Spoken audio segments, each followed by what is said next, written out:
न जंग में गए, न तलवार उठाई, न तीर चलाया, न तो दुश्मन की गर्दन कलम की, ना ही अपना सर जुदा कराया, लेकिन रसूल आजम सल्लल्लाहु अलैहि वसल्लम फरमाते हैं फिर भी शहादत का मर्तबा, माता अला हुब्बी आली मोहम्मद माता शहीदा, जो अहले बैत की मोहब्बत में मरा, इस दुनिया से गया, वो शहीद होकर के मरा। रसूल आजम सल्लल्लाहु अलैहि वसल्लम का फरमान है। अब मैं भी कहूंगा, आप भी कहेंगे, सभी कहेंगे जी अहले बैत से मोहब्बत, तो हमें भी इमाम हुसैन की मोहब्बत का पट्टा तो हमने भी अपनी गर्दन में डाला हुआ है। ये नियाज़ें लगाना, ये लंगर शंगर करना, ये सारी चीजें इमाम हुसैन की मोहब्बत में तो हो रही हैं।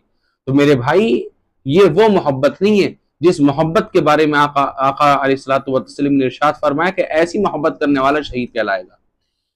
फिर मोहब्बत का कौन सा मयार है, मोहब्बत का कौन सा पैमाना है कि जिसके बारे में आका ने फरमाया कि अगर ऐसी मोहब्बत कर ली तो जब मरोगे तो शहीद होकर के मरोगे। वो कौन सी मोहब्बत है? उस मोहब्बत के बारे में इमाम इश्क मोहब्बत, इमाम अहले सुन्नत आला हजरत रहमा के छोटे शहजादे हुजूर मुफ्ती आजम हिंद रहमा उस मोहब्बत का पैमाना बता कर जा चुके हैं। अगर वाकई वो मोहब्बत है दिल के अंदर जो आला हजरत रहमा के छोटे शहजादे मुफ्ती आजम हिंद रहमा ने हम लोगों को बताई है, तो वाकई जब मरेंगे तो मोमिन होकर के भी मरेंगे और शहीद होकर के भी मरेंगे। वो मोहब्बत का पैमाना क्या है मैं आप लोगों को बताता हूँ।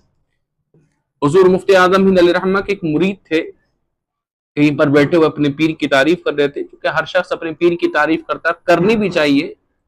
तो अपने पीर और मुर्शिद अली रहमा मुफ्ती आजम हिंद की तारीफ कर रहे थे, तो किसी से, तो उसने कहा कि यार, उसने जो मुरीद थे उन्होंने कहा कि यार मेरे जो पीर और मुर्शिद है वो मुफ्ती आजम है, मुफ्ती आजम हिंद है, हिंदुस्तान के बहुत बड़े मुफ्ती हैं। उसने मुस्कुरा करके कहा, भाई जिसे तुम बनाते हो आजम ही बना देते हो, गौस बनाते हो तो आजम बना देते हो, कुतुब बनाते हो तो आजम बना देते हो, और किसी को जो है मुफ्ती बनाते हो वो भी आजम बना देते हो। इन्होंने कहा नहीं भाई, जो कुछ हो या नहीं हो मुझे नहीं पता, लेकिन मुझे अपने पीर मुर्शिद के बारे में पता है कि वो वाकई मुफ्ती आजम है, हिंदुस्तान के बहुत बड़े मुफ्ती हैं। तो उसने कहा ठीक है जी, अगर ये बात है तो चलिए तुम्हारे पीर मुर्शिद का चेकअप करते हैं, टेस्ट करते हैं। अब इस शख्स ने कहा ठीक है जी, कर लेना टेस्ट।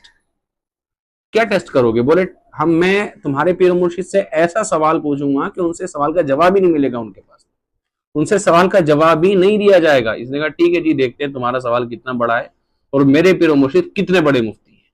दोनों चल पड़े जी सवाल पूछने के लिए। आला हज़रत रहमा के शहर बरेली, शहर मोहब्बत में हाजिर हुए और हुजूर मुफ्ती आजम की बारगाह में पहुंचे, और जाने के बाद सलाम दुआ हुई, खैर खैरियत पूछी गई। उसके बाद में कहा कि हुजूर ये कुछ सवाल पूछना चाहते हैं। आपने फरमाया पूछे जी, क्या सवाल है? तो इसने कहा कि मैं ये पूछना चाहता हूँ कि आपकी के प्यारे आका सल्लल्लाहु अलैहि वसल्लम की कितनी बेटियां थी, उनके नाम क्या क्या थे? आप देखें, जो सवाल दरसे निजामी का छोटा सा बच्चा बता दे जिसका जवाब, वो सवाल ये इंसान अपनी अपनी जो है हैसियत के हिसाब से सवाल करता है ना, जिसके अंदर जितना मग्ज होता है, जो जितना बड़ा होता है उतने बड़े सवाल करता है।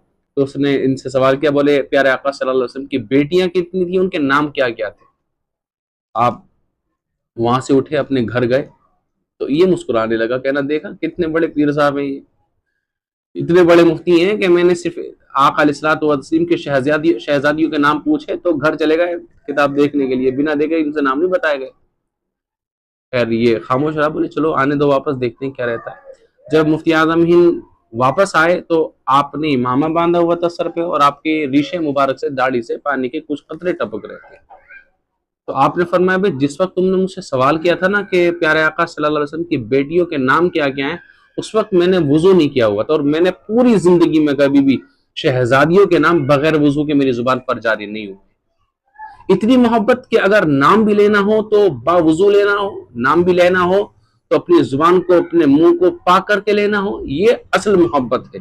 अगर वाकई ऐसी मोहब्बत है तो फिर इंसान सिर्फ मोमिन होकर के नहीं मरेगा, वो शहीद होकर के भी मरेगा। लेकिन हमारा हालात कैसे हैं, 1 मुहर्रम से 10 मुहर्रम तक हम नए मुसलमान बन जाते हैं।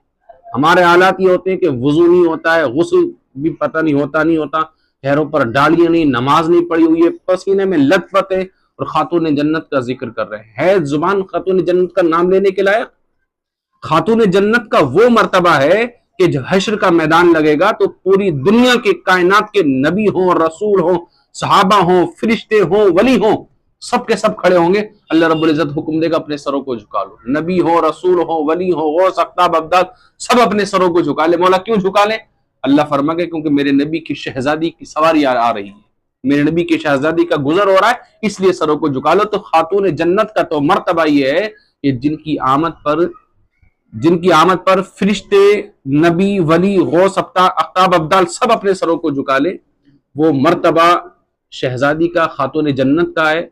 और तुम लोग पता नहीं क्या हालात कर रखे हैं, एक मुहर्रम से 10 मुहर्रम तक पता नहीं भाई कैसे मुसलमान बनने की कोशिश करते हैं, क्या साबित करने की कोशिश करते हैं। मेरे आका इमाम हुसैन रजी अल्लाह तआला ने पूरी जिंदगी में कभी नमाज कज़ा नहीं की। आपने अपना सर कलम कराया तो नमाज की हालत में कराया, और सर कलम होने के बाद नेज़े पर अल्लाह का कलाम पढ़ रहा था। नमाज नहीं पढ़ेंगे, कुरान शरीफ नहीं पढ़ेंगे, और शहदाए हुसैन बन जाएंगे, इमाम हुसैन के शहदाई बन जाएंगे, इमाम हुसैन पर अपनी जान फिदा करने वाले। फिर कहते हैं इमाम हुसैन से मोहब्बत नहीं, ये मोहब्बत नहीं इमाम हुसैन से।